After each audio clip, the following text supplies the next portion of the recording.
Welcome to my YouTube channel Satyadev online classes.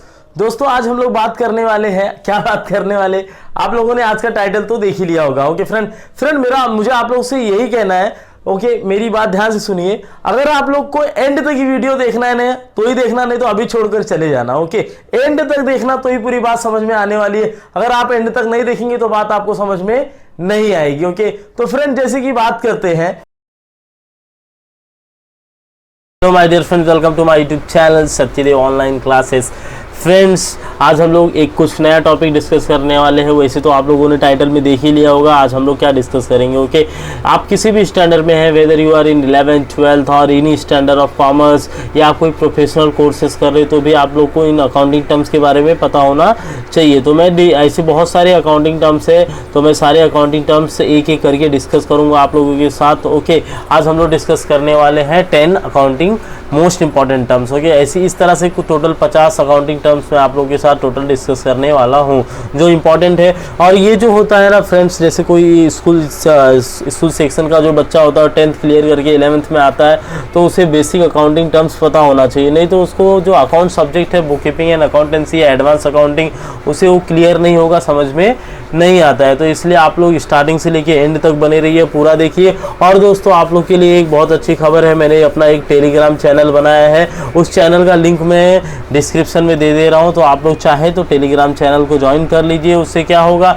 उसके लिए आपको कुछ ज़्यादा करना नहीं है, सिर्फ आप लोग को जिस तरह आप लोग व्हाट्सएप यूज करते, फेसबुक यूज करते, उसी तरह आप लोगों को टेलीग्राम ऐप को डाउनलोड करना है। उसके बाद उसमें सर्च करना है सत्यदेव ऑनलाइन क्लासेस, मेरा चैनल आ जाएगा। तो आप लोग चैनल पर जाइए और उसमें ज्वाइन का ऑप्शन देगा, ज्वाइन कर लीजिए। इससे क्या बेनिफिट होगा, कभी कभार कैसा होता है जो भी वीडियोस मैं यूट्यूब पर अपलोड करता हूँ उसका नोटिफिकेशन आप लोग को नहीं मिल पाता है। तो अगर आप लोग चैनल में बने रहेंगे टेलीग्राम चैनल पर तो उसमें मैं लिंक भेज दिया करूंगा, तो आप लोग वीडियो भी देख सकेंगे और जो भी नोट्स होते हैं जैसे हार्ड कॉपी हो गया, कोई भी पेपर का नोट्स है वो भी मैं उस पर सेंड कर दिया करूंगा। ओके तो आप लोगों के लिए बहुत ही बेनिफिट रहेगा। इंग्लिश स्पीकिंग से रिलेटेड या कॉमर्स से related, 9th 10th 11th 12th mathematics से रिलेटेड सारे उसमें आते रहेंगे। मैं यहाँ पर इस चैनल पर TY BCom तो सारे लेक्चर्स अपलोड करने वाला हूँ।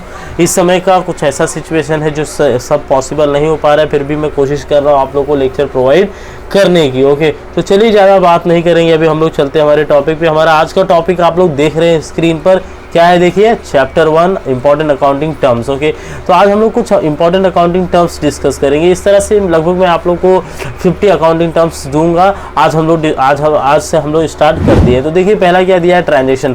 फ्रेंड जैसे कि ट्रांजेक्शन का नाम लेते ही आप लोग के दिमाग में क्या आता है, ट्रांजेक्शन मतलब क्या, ट्रांजेक्शन एक एक्टिविटी है, एक एक्सचेंज है। ओके जो गुड्स का भी हो सकता है, कैश भी का भी हो सकता है या एनी अदर सिस्टम का भी हो सकता है। ओके तो ट्रांजेक्शन क्या है friends, transaction is a exchange of goods. Transaction क्या है, is a exchange of goods for cash, यानी कैश के लिए आप एक्सचेंज कर रहे हैं, और any other consideration is called transaction. देखा, या एनी अदर कंसिडरेशन मतलब एक्सचेंज ऑफ गुड्स और सर्विसेज भी। आप suppose you go to doctor, आप डॉक्टर के पास जाते हैं, suppose you are suffering from a fever and you go to doctor, doctor आपको मेडिसिन देता है, तो he is not giving you goods, वो गुड्स नहीं दे रहा है, वो आपको मेडिसिन दे रहा है, मतलब सर्विस प्रोवाइड कर रहा है। He is a professional person, तो वो आपको सर्विस दे रहा है, उसकी सर्विस के बदले आप उसे क्या देते हैं, फीस देते हैं। क्या देते हैं, फीस।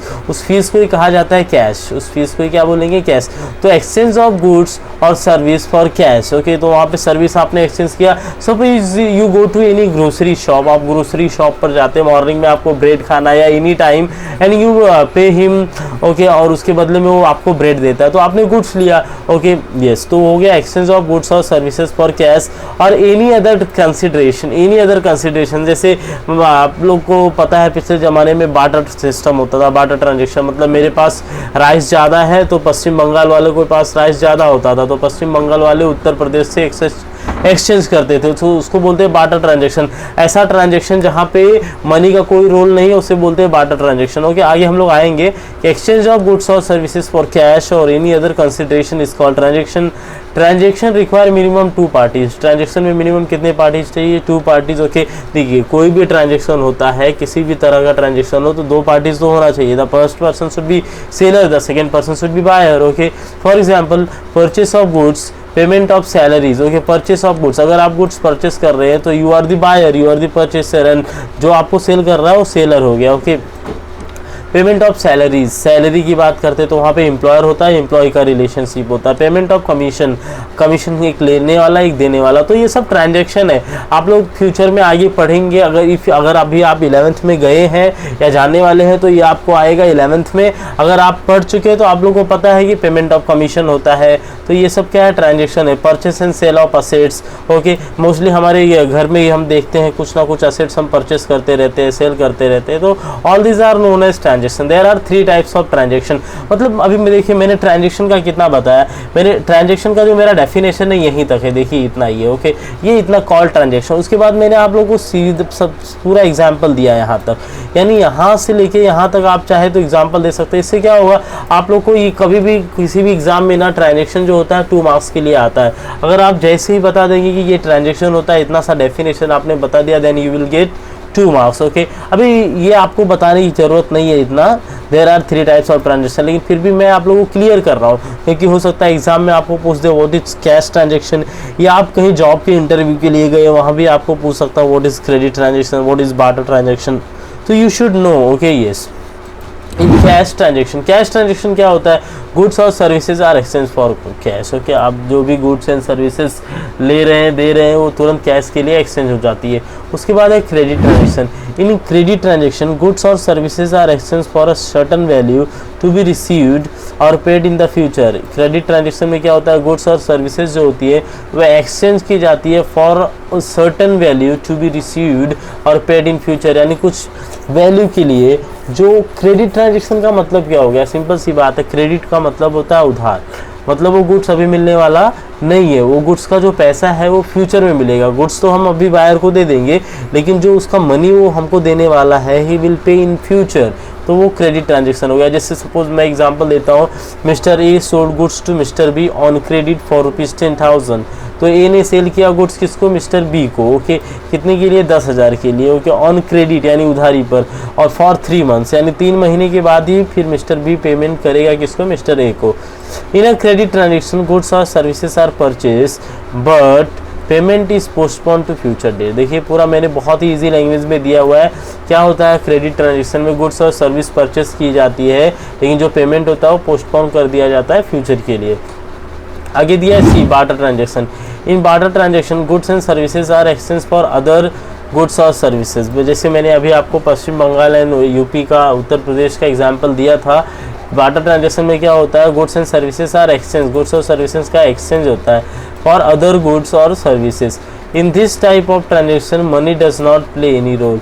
इस तरह के ट्रांजैक्शन में मनी का कोई रोल होता नहीं है। तो ये फर्स्ट बताया मैंने। फर्स्ट में देखिए कहने के लिए फर्स्ट है, लेकिन फर्स्ट में आपने ट्रांजैक्शन देखा, उसके बाद ट्रांजैक्शन की 3 टाइप्स देखिए, cash transaction, credit transaction and barter transaction. अभी हम लोग डिस्कस करेंगे एंट्री। देखिए कोई भी ट्रांजैक्शन होता है ना फ्रेंड्स, तो उसकी एंट्री पास की जाती है कॉमर्स में, ओके। आप लोगों ने टैली का सॉफ्टवेयर का नाम सुना होगा, उसमें जनरल एंट्री हर एक बड़े बड़े बिजनेस सेक्टर्स पास करते हैं, ओके। तो एंट्री क्या होती है, देखिए एंट्री मीन्स रिकॉर्ड कर लेना। देखिए लिखा हुआ है, entry means recording the transaction systematically. Entry का मतलब होता है ट्रांजैक्शन को रिकॉर्ड करना systematically in the books of account, okay, account में रिकॉर्ड कर लेना। It forms a very basis of writing the books of account. ये लाइन आपको लिखना है, लिखिए, नहीं लिखना है you can cancel this, okay. हाँ, फिर उसके बाद एंट्री आपने बता दिया, entry means recording the transaction systematically in the books of account. Account के बुक में बहुत सिस्टमेटिकली तरीके से प्रैक्टिकली तरीके से एंट्रीज को रिकॉर्ड करना। जैसे यहाँ पे एंट्री कैसे रिकॉर्ड किया गया, देखिए Ram account debit to cash account. ये डीआर को फ्रेंड, डीआर को डेबिट बोलते हैं, debit, okay, debit record. Ram account, okay, अभी Ram account debit to cash account, इसका मतलब राम को हमने पैसा दिया है तो राम इज डेबिटेड, कैश जा रहा है। अभी ये आप सिर्फ इतना याद रखिए, फ्यूचर में हम लोग नेक्स्ट जब जर्नल एंट्री में आप लोग को सिखाऊंगा तो उस समय मैं आप लोग को बताऊंगा ये जर्नल एंट्री कैसे फॉर्म हुई है अभी। लेकिन पूरा कॉमर्स समझने के लिए, पूरा अच्छे से अकाउंट समझने के लिए you must know all this basic things, okay. Basic things आपको पता होने चाहिए। उसके बाद बात करते हैं हम लोग third, posting. Recording the transaction in the ledger on the basis of entry made in the journal book is called as posting, okay। क्या बोल रहा है कि रिकॉर्डिंग द ट्रांजैक्शन को रिकॉर्ड करना इन द लेजर, ओके। पहले क्या होता है ना फ्रेंड, पहले ट्रांजैक्शन पास किया जाता है, उसकी एंट्री रिकॉर्ड की जाती है, जर्नल एंट्री होती है। जर्नल एंट्री ये आप लोग देख रहे हैं जो Ram account debit to cash account, इसको जर्नल एंट्री बोलते हैं। इससे पास किया जाता है किसमें, लेजर में। तो लेजर में जब पास करते हैं ना, लेजर में जब ट्रांसफ़र किया जाता है इस बैलेंस को, कैश का बैलेंस हो गया, राम का बैलेंस हो गया, जब भी पास किया जाता है इसको लेजर में, तो उस चीज़ को बोला जाता है posting. Recording the transaction in the ledger, transaction को लेजर में रिकॉर्ड करना on the basis of entry made in the journal book is called posting. Okay yes. अभी कास्टिंग क्या होता है, पॉइंट नंबर 4। अभी ये सब जो पोस्टिंग है ये आप लोग सिर्फ समझ लीजिए, याद कर लीजिए कि पोस्टिंग मतलब क्या। पोस्टिंग मतलब जर्नल एंट्री से उठाकर लेजर में ट्रांसफ़र करना। अभी लेजर क्या होता है वो आप लोग को पता चलेगा धीरे धीरे। Okay, casting, casting is totalling the books of account. Okay yes. अभी जैसे सपोज आपका कोई शॉप चलता है, आपका किराना स्टोर है, वहाँ पर मिस्टर बी नाम का एक कस्टमर है आपका, वो लास्ट 2 मंथ से सिर्फ क्रेडिट पे आपसे ट्रांजेक्शन किए जा रहा है, यानी प्रोडक्ट परचेस कर रहा है, पेमेंट नहीं कर रहा है। तो आप उसका टोटल करते रहते हैं, 2 मंथ्स का कितना हो गया, तो उसको बोलते हैं कास्टिंग करना, यानी totalling the books of account. Okay, तो वो जो मिस्टर बी हो गया उसका एक अकाउंट बन गया आपके पास। अकाउंट का मतलब है एक खाता बन गया उसके पास, उसके खाते का रिकॉर्ड आप रखते हैं। उसके बाद हम लोग बात करते हैं डेटर। डेटर क्या होता है, देखिए डेटर मतलब एक तरह से, जैसे मैंने आप लोगों को पहले एग्जांपल दिया था, Mister A sold goods to Mister B for ₹10,000 okay on credit for 3 months. Mister A ने मिस्टर बी को गुड्स सोल्ड किया, कितने का, 10,000 का, हो गया 3 महीने के लिए। तो उसमें क्या हो जाएगा, जो मिस्टर बी है वो डेटर है और मिस्टर ए क्या होगा, क्रेडिटर होगा। जो उधारी पे गुड्स सेल करता है that person is known as creditor, and the person who buy on the credit that person is known as debtor. Okay yes, debtor is a customer, debtor को ही कस्टमर भी कहा जाता है। Debtor is a person who has to pay some other person. Debtor एक इस तरह का व्यक्ति होता है जिसको कुछ पैसा देना होता है टू सम अदर पर्सन, किसी और पर्सन को। इन कॉमन लैंग्वेज अगर हम लोग बात करें कॉमन लैंग्वेज में, तो debtor means, in common language अगर हम लोग बात करते हैं तो कॉमन लैंग्वेज में डेटर मीन्स कर्जदार। डेटर का मतलब क्या होता है, कर्जदार।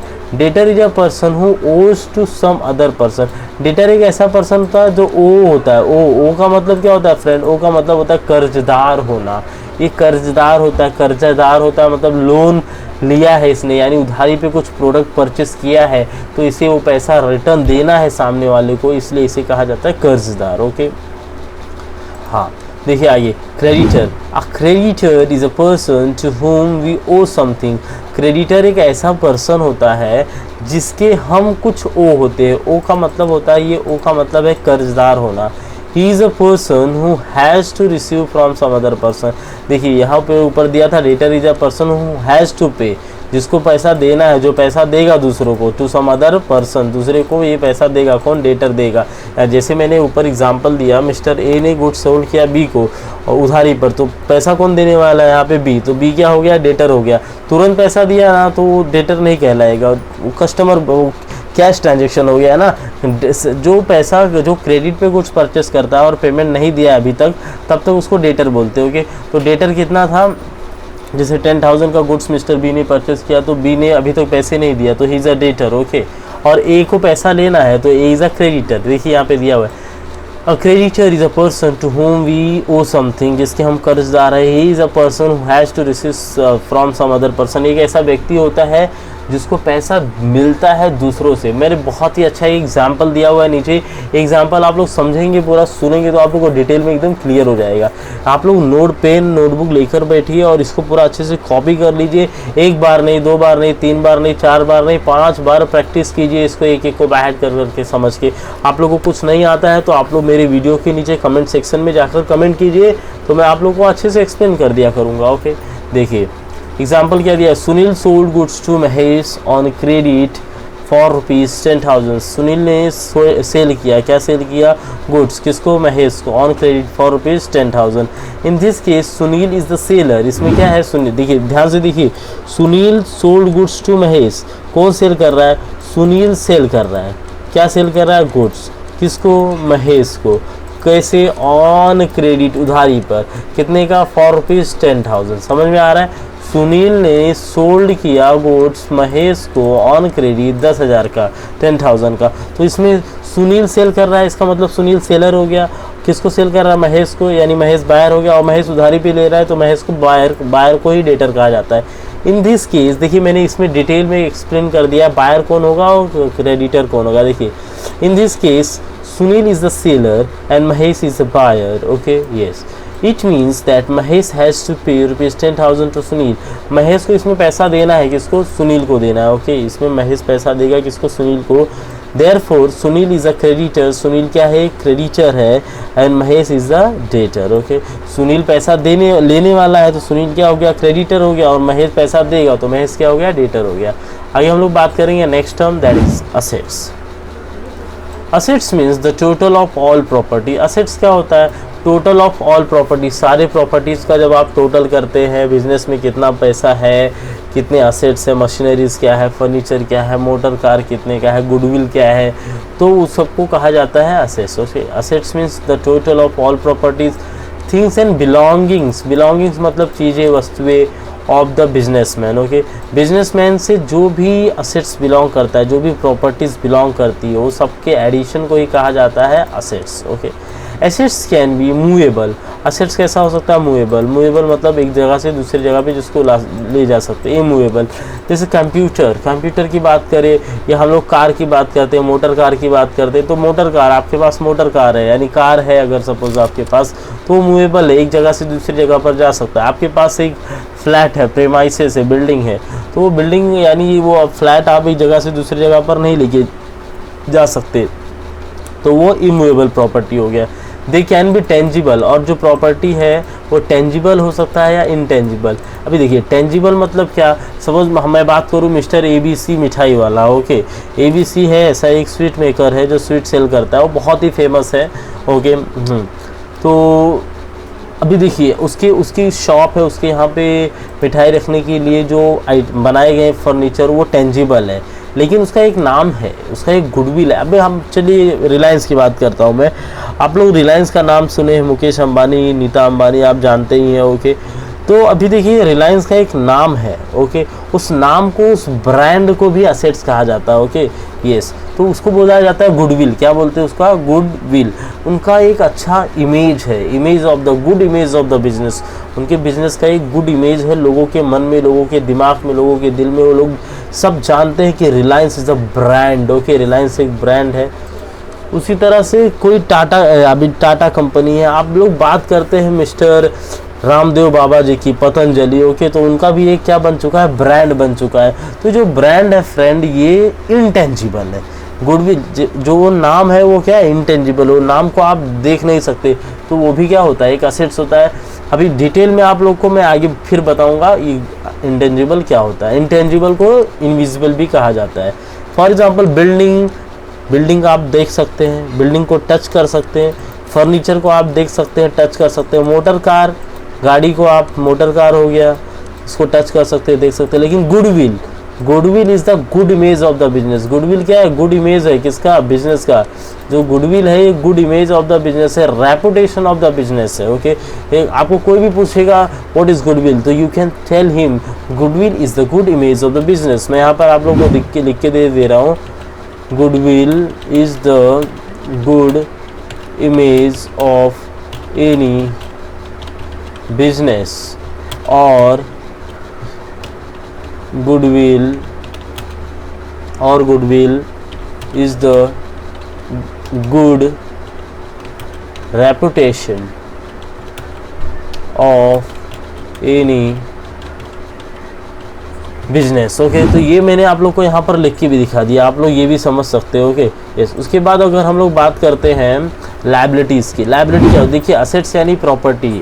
ओके, असेट्स यानी प्रॉपर्टी, यानी संपत्ति, कितना प्रॉपर्टी है उसके पास. अभी लायबिलिटी की बात करें तो लायबिलिटी का मतलब होता है एक तरह से लोन, कर्जा. Okay, liability represent total amount payable. Liability क्या रिप्रेजेंट करता है? टोटल अमाउंट पेबल, कितना पैसा देना पड़ेगा, पेबल कितना है, टू वेरियस पर्सन, बहुत सारे लोगों को. ऐसा भी हो सकता है मिस्टर ए ने काफ़ी लोगों से लोन लेके रखा है, बैंक से लोन लेके रखा है, बिजनेस लोन लेकर रखा है, तो वो सब उसके क्या हो जाएंगे? लायबिलिटीज़ हो जाएंगे. फॉर एग्जांपल मैंने दिया है, देखिए, लोन टेकन, लोन किसी से भी लिया है, loan taken from wife, loan taken from friend, loan taken from bank, या बैंक ओवरड्राफ्ट कर दिया है. बैंक, अभी ओवरड्राफ्ट क्या होता है अभी हम लोग डिटेल में डिस्कस करेंगे आगे. ओवरड्राफ्ट में आप लोग को आगे बताऊँगा. क्रेडिटर, ओके, क्रेडिटर अभी मैंने आप लोग को ऊपर बता दिया क्रेडिटर। अब जैसे मैं यहाँ पे Sunil sold goods to Mahesh, तो महेश क्या था यहाँ पे, डेटर था, महेश को पैसे देने थे। ओके, तो महेश यहाँ पे क्या, महेश के लिए 10,000 क्या हो गया, लायबिलिटी हो गया, यानी पैसे देने। लायबिलिटी मतलब जो पेबल है, जो पैसे ना पे करना है, जो अपने पास से जाने वाला है, that is known as liability. देखिए यहाँ पे दिया हुआ है लायबिलिटी रिप्रेजेंट। रिप्रेजेंट का मीनिंग होता है शो करना। लायबिलिटी क्या शो करती है, total amount payable to the various person. Various मतलब मेनी पर्सन्स को, बहुत सारे लोगों को जो पैसे देने हैं। फिर बात करते हैं कैपिटल। फ्रेंड बहुत ही इंपॉर्टेंट है ये कैपिटल। आप लोग जैसे कि आप लोगों ने 9th-10th में simple interest, compound interest solve किया हुआ है, तो उसमें प्रिंसिपल अमाउंट दिया रहता था, जिसको आप लोग कहते थे पी। उसको हिंदी में मूलधन बोलते हैं, इंग्लिश में प्रिंसिपल अमाउंट कहा जाता है, प्रिंसिपल बोलते हैं। ओके, तो कैपिटल वही हो गया कैपिटल। अगर सपोज मिस्टर ए है, he want to start any business, कोई भी बिजनेस स्टार्ट करना है तो उसके पास कैपिटल तो जरूर होना चाहिए। ओके, कैपिटल का मतलब होता है investment. The dictionary meaning of the term capital is wealth. Dictionary में अगर आप सर्च करने जाएंगे तो जो क्या इसका मीनिंग निकलेगा, वो क्या निकलेगा, वेल्थ। जो कैपिटल का मीनिंग दिखाएगा डिक्शनरी में, आप ऑक्सफोर्ड की डिक्शनरी देखिए या कोई भी, तो वहाँ पे वेल्थ दिखाएगा। Capital is the total amount, लेकिन हमारा जो कॉमर्स है उसमें क्या है, capital is the total amount invested in the business. Capital वो टोटल अमाउंट है जो बिजनेस में इन्वेस्ट किया जाता है। Capital means excess of assets. Capital का मतलब होता है असेट्स ज़्यादा होना चाहिए आपका और लायबिलिटी कम होनी चाहिए। अभी मैंने आप लोगों को ऊपर बताया, असेट्स डिटेल में डिस्कस किया। असेट्स मतलब वो सारी प्रॉपर्टीज़। देखिए असेट्स 4 टाइप के हो सकते हैं। पहला तो टेंजिबल, इंटेंजिबल। टेंजिबल मतलब जो दिखता है, इंटेंजिबल मतलब जो नहीं दिखता है। और एक असेट्स है मूवेबल असेट्स और एक है इमूवेबल असेट्स। मूवेबल मतलब from one place to another place which can be move from one place to another place. Immovable मतलब जो मूव नहीं हो सकता। तो इस तरह से 4 तरह के असेट्स हो गए। वो सारे असेट्स का वैल्यू करना, वर्थ टोटल करना, जो बिजनेसमैन से बिलोंग करता है तो बिजनेस के लिए, बिजनेसमैन के लिए असेट्स होता है। और लायबिलिटी मतलब जो कर्जा उसने लिया है या गुड्स पे या उधारी पे प्रोडक्ट खरीदा है, गुड्स लिया है, उसका पेमेंट करना, तो लायबिलिटीज़ होती है। अभी कैपिटल क्या है, capital is the total amount invested in the business. और capital means excess of assets over liabilities. Assets में से लायबिलिटी को जो माइनस करते हैं, जो बैलेंस बचता है capital. If assets are ₹10,000, suppose assets कितना है 10,000 है, असेट्स कितना है 10,000 है, और जो लायबिलिटी हो कितना है 6,000 है, तो आप 10,000 में से 6,000 माइनस करेंगे तो क्या आएगा, कैपिटल आएगा। और कैपिटल कितना होगा 4,000। ओके, तो 10,000 minus 6,000 you will get 4,000. This 4,000 is a capital for the company. Idea solvent. A person is said to be solvent when his assets are more than or equal to liabilities. Okay, देखिए solvent की बात की है। solvent का मतलब होता है एक ऐसा पर्सन जिसकी assets ज़्यादा है और उसकी लायबिलिटी कम है, यानी उसकी इनकम ज़्यादा है और एक्सपेंसेस कम है, उसको बोलते हैं सॉल्वेंट पर्सन। यानी अभी तक उसका बिजनेस ठीक ठाक चल रहा है। इसका नेक्स्ट टर्म मैं आप लोग को आगे बताऊंगा, उसको बोलते हैं इनसॉल्वेंट। ओके, यहाँ पर देखिए a person is said to be solvent. एक पर्सन को सॉल्वेंट कहा जाता है when his assets are more, जब उसके असेट्स ज़्यादा होते हैं देन और equal to liabilities. Okay, a person is said to be solvent when his assets are more than और इक्वल टू लायबिलिटीज़। उसके असेट्स क्या है, मोर है। मोर देखिए क्या दिया है, असेट्स उसके मोर है। मोर मतलब ज़्यादा है, किसके और इक्वल टू लायबिलिटीज़, उसके लायबिलिटीज़ के ज़्यादा है या लायबिलिटीज़ के बराबर है। लायबिलिटी का मतलब होता है कर्जा, असेट्स का मतलब होता है उसके पास कितनी सारी प्रॉपर्टीज़ हैं। Okay, worth, wealth. ओके, तो इस तरह से मैंने आप लोग को सॉल्वेंट तक बता दिया है। इसके आगे भी हम लोग डिस्कस करेंगे। तो थैंक्स फॉर वॉचिंग फ्रेंड। और मेरा आप लोग से यही रिक्वेस्ट है कि मेरे यूट्यूब चैनल को अपने दोस्तों के साथ, फ्रेंड्स के साथ, रिलेटिव्स के साथ, सबके साथ शेयर कर दीजिए, लाइक कीजिए, कमेंट कीजिए। Thanks for watching. जय हिंद, जय भारत।